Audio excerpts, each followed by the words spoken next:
Nasema tumetuma sasa watu wetu jopo kazi. Yeye ameleta watu yake na tumeleta watu yangu waongee wakaliwana sawa sawa. Lakini sasa mimi naongea ukweli. Gharama ya maisha imepanda. Hapana, leta ushuru mingi zaidi. Hapana, ni weko tena mzigo mwingine juu yake. Punda imechoka.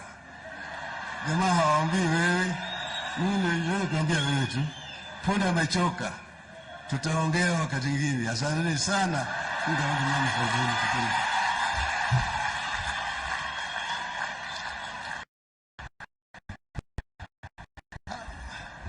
Asante sana former Prime Minister kwa sababu ya mazungumzo yako.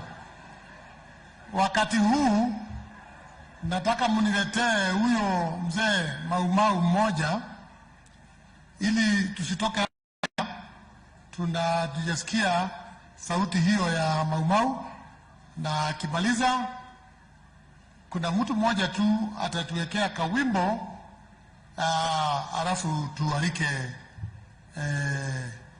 tualike Prime Minister, waziri mkuu aendeshe program. Kwa hivyo huyu mzee anakuja hapa, alikuwa msituni na anaitwa Brigadier Kifoko. Karibishe kwa makofi.